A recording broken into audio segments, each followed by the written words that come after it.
2016 में हाँ मेरी पत्नी स्वर्गवासी हो गई। जी गांव में सब सुख संपन्नता थी। अकेला होने के कारण दोनों बच्चे शहरवासी थे, राज्य की सेवा में थे। जी परिणाम तब मुझे फतेहपुर आना पड़ा। लेकिन आज भी कुरेंदता है गांव का वो आवास का समय, जी वो प्रेम लोगों का, वो वातावरण आज भी मुझे गांव की ओर ले जाने की ओर आग्रह करता है। जी कुछ यही भाव मैंने इस कविता में जी दर्शाया है। जी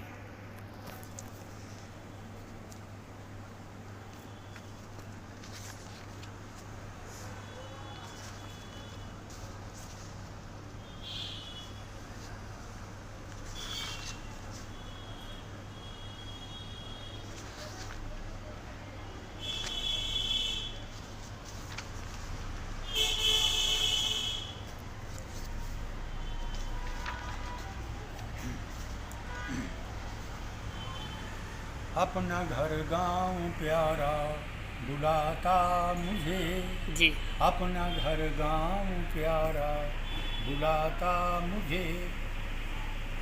अनगिनत सौम्य यादें दिलाता मुझे, अनगिनत सौम्य यादें दिलाता मुझे। पक्के तालाब बचपन नहाने का सुख, पक्के तालाब बचपन नहाने का सुख, अपनी बगिया पके आम खाने का सुख, आज तक ना भुलाए बुलाता मुझे। अपना घर गांव प्यारा बुलाता मुझे। खेत खलिहान में गर्मियों के वे दिन, शीत में ताप देते अलावों के दिन।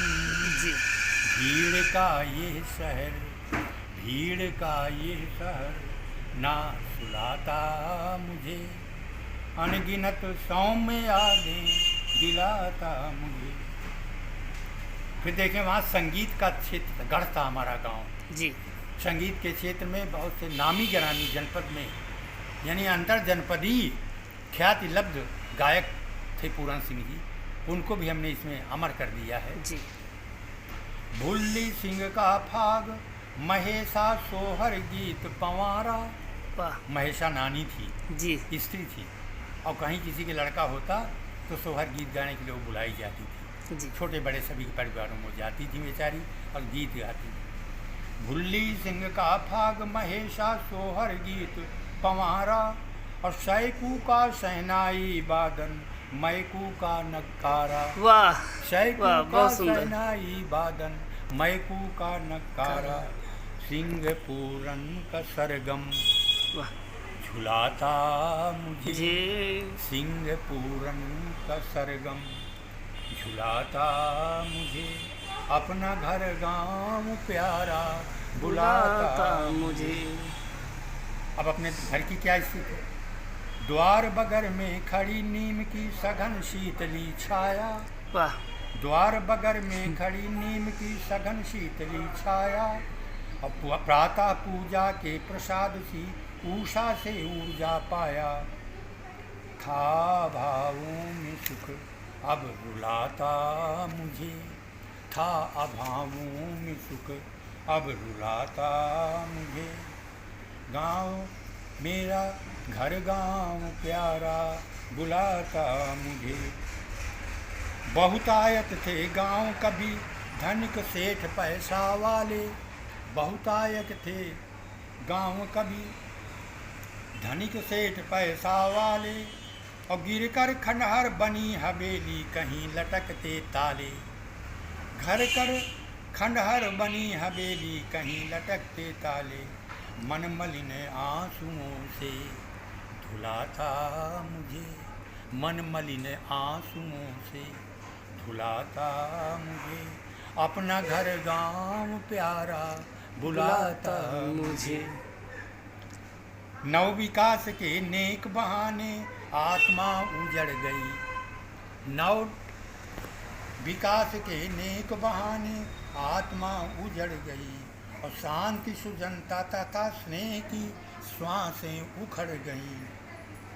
मेरा अंतस हिलाता डुलाता मुझे, मेरा अंतस हिलाता डुलाता मुझे, अपना घर गांव प्यारा बुलाता मुझे। देखें हिंदू मुस्लिम ऐक्य गांव में किस तरह का था, ध्यान दें। पेश करें कव्वाली केशव, वाह, पेश करें कव्वाली केशव, टिर्री शाह मजार में। पेश करें कव्वाली केशव, केशव कव्वाल थे जी। टिर्री शाह मजार में, और अब्दुल हाफिज लाइट देते देवी के दरबार में, अब्दुल हाफिज लाइट देते देवी के दरबार में। ये परस्पर का नाता लुभाता मुझे, ये परस्पर का नाता लुभाता मुझे, अपना घर गांव प्यारा बुलाता मुझे। अब अंतिम चरण देखिए जी।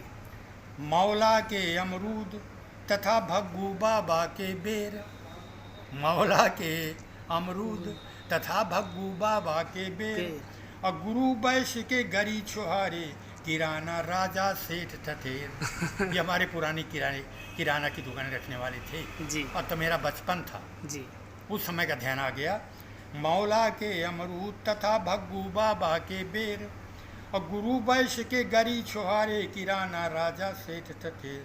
भाव बचकाना तुलता तुलाता मुझे, भाव बचकाना तुलता तुलाता मुझे, अपना घर गांव प्यारा बुलाता मुझे, अनगिनत सौम्य यादें दिलाता मुझे, अपना घर गांव प्यारा बुलाता मुझे। यादों और स्मृतियों से समृद्ध गीत, और यह गांव केवल फतेहपुर का नहीं है, इस गीत में विश्व चिंतन के भाव हैं, और ये संपूर्ण भारतीय जनमानस के गांव का इसमें दृश्य उपस्थित है।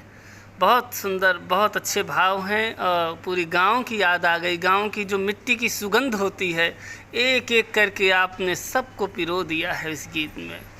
बहुत ही अच्छा गीत है। अमर बलिदान नाटक आपने लिखा है जी। उसके विषय में इसका मंचन किया था एक पात्र के रूप में जी, वो कुछ हमें बताइए अमर बलिदान के विषय में। जी। परम सौभाग्य का ये सुअवसर था उस समय मेरे। जी। एमए करके आया, तभी था लेक्चरर के लिए संस्कृत बीए में होनी जरूरी है। जी। मैंने बताया यहाँ संस्कृत विषय उस समय इंटर कॉलेज डिग्री कॉलेज में नहीं था फतेहपुर में। तो हमने फिर बाद में बीए संस्कृत से भी किया, प्रमाणित प्रवक्ता बन गए। जी। इसके बाद एलटी के लिए हमने फॉर्म डाल दिया, गवर्नमेंट एलटी के लिए। आप आश्चर्य करेंगे, मैं यहाँ ड्यूटी पर आया था बोर्ड परीक्षा की एएस कॉलेज, और उस दिन फॉर्म डालने का अंतिम दिन था। जी। मेरे साथ एक परीक्षार्थी रामकृपाल सिंह जी, निवासी गुनीर, ये मिलिट्री में थे लेकिन संयोग से परीक्षा दे रहे थे बोर्ड की। इन्होंने कहा मिश्रा जी चलिए एलटी की आप ले लीजिए, फॉर्म डालिए। तो हमने कहा आप तो आज लास्ट डेट से नहीं मिलेगा, फॉर्म नहीं मिलेगा। तो अंतिम दिन फॉर्म डालने का था। आज भी गुनीर के वो रामकृपाल सिंह जी का जीवित हैं और मैं उनका हृदय से आभारी हूँ। उन्होंने कहा चलो, और यहाँ जब आया डीआईएस ऑफिस तो कर्मचारी जो है ताला बंद कर रहा था जी। मिलिट्री आवेश में। उसने कहा एक फॉर्म दीजिए इनको, तो उनका टाइम ख़त्म हो गया है। तो उन्होंने पुनः ठकुरी धमकी दी और कहा दीजिए नहीं तो मैं दूसरा व्यवहार कर दूँगा जी। तो उसने बुझे मन से मुझे फॉर्म दे दिया। मैंने फॉर्म डाला और उस फॉर्म को जमा कर दिया। जी। परीक्षा की तिथि आ गई मेरे पास। इंटरव्यू मुझे याद है जीआईसी में हुआ था जी। और उस इंटरव्यू में 2 महिला प्रधानाचार्य और एक इंटर कॉलेज के जीआईसी के प्रिंसिपल और एक इलाहाबाद से कोई आए थे। 4 लोग बैठे थे इंटरव्यू में एलटी के इंटरव्यू में। तो उन्होंने पूछा आपको कौन सा कवि पसंद है, किस विषय से एमए किया? हमने कहा हिंदी से। कहा है आपका प्रिय विषय कौन सा कवि है? तो हमने कहा सूरदास। तो कहा सुनाइए कोई छंद सूरदास का। तो हमने वात्सल्य का सूर का पद ये सुनाया था।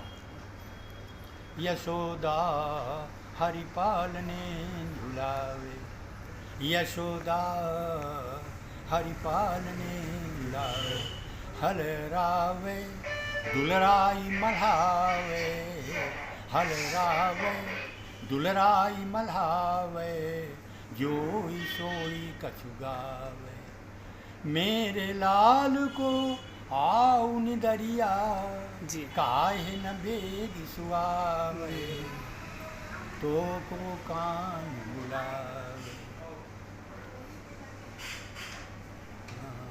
सोवत जानी मौन हुए रही रही, देखिए मातृ हृदय का भाव।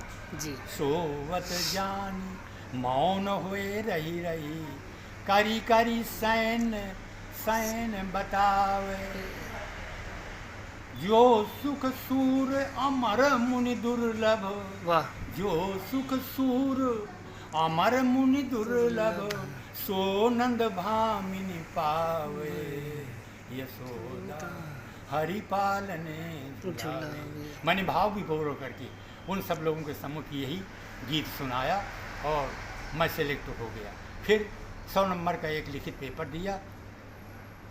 उम्मीद तो नहीं थी, लेकिन अंधे के हाथ बटेर लग गई और मेरा सिलेक्शन हुआ। जनपद से मैं गया और उस समय 100 रुपया महीने का कर्ज था।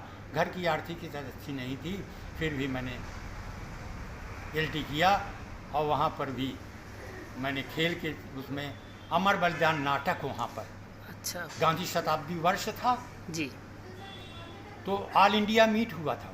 जी माने हर जनपद हर प्रांत के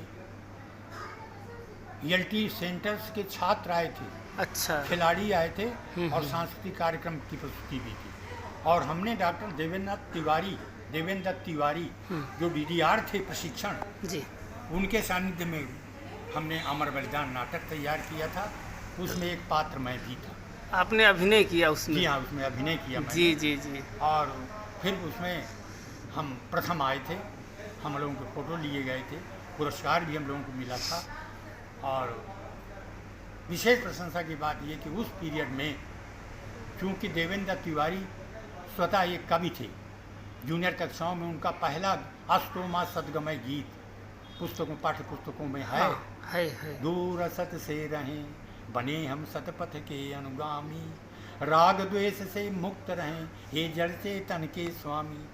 ये गीत उनका है। तो वो साहित्य प्रेमी थे, तो उनके सानिध्य में हमको सौभाग्य मिला। बहुत से साहित्यकारों के दर्शन हमको मिले। छायावादी कवि, ये बात में हाँ बताइए। छायावादी कवि सुमित्रानंद पंत जी के दर्शन हमको हुए इलाहाबाद में। इलाहाबाद में जी उसी LT प्रशिक्षण के दौरान। जी जी। महादेवी वर्मा जी के दर्शन हमने किए। एकांकीकार डॉक्टर राम कुमार वर्मा के दर्शन हमें हुए। जी निराला जी को तो नहीं देखा, लेकिन उनके भतीजे जो ट्रेनिंग कॉलेज के बगल में ही GIC में संगीत टीचर थे, वो बलिदान नाटक में, अमर बलिदान नाटक में संगीत का सहयोग देते थे।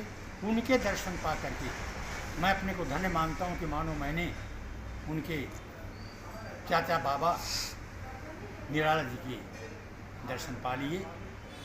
ये गौरव से मैं बता रहा हूँ। जैसा पढ़ा था मैंने कि पंत जी के बालों में कवित्व है।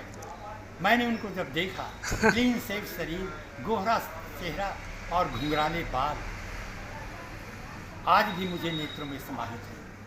और हृदय में महादेवी वर्मा, जिनके गद्य पढ़ाते समय मुझे काव्य का जैसा रस मिलता था। छात्र बड़े मुग्ध हो जाते थे। गिलहरी, आलोपी जैसे हाँ। पाठ। उनके रचयिता महादेवी वर्मा के भी दर्शन मुझे मिले। ये अच्छी बात है।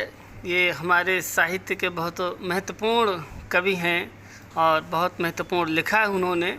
आपने उनको देखा, ये बहुत सौभाग्य की बात है और बहुत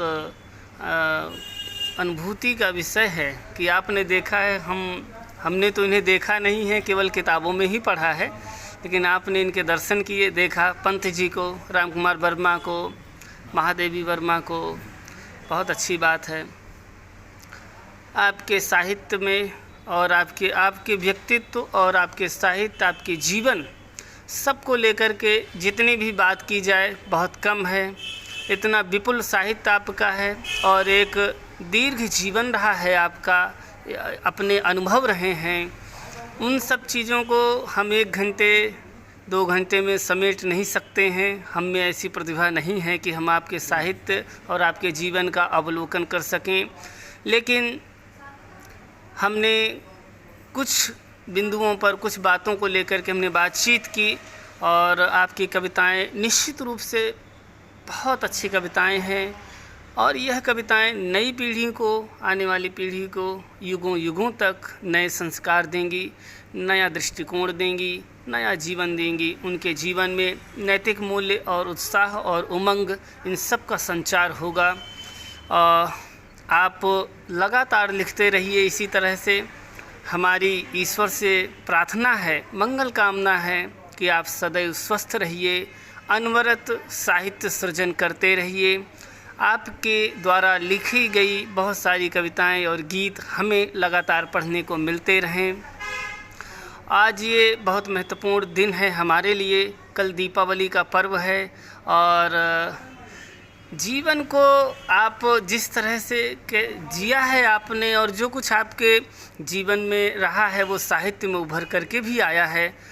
आप कहते हैं कि जीवन में जितनी सादगी हो सकती है वो आपके परिधान में, आपके जीवन में, आपके व्यक्तित्व में सब कुछ हमें दिखाई देता है।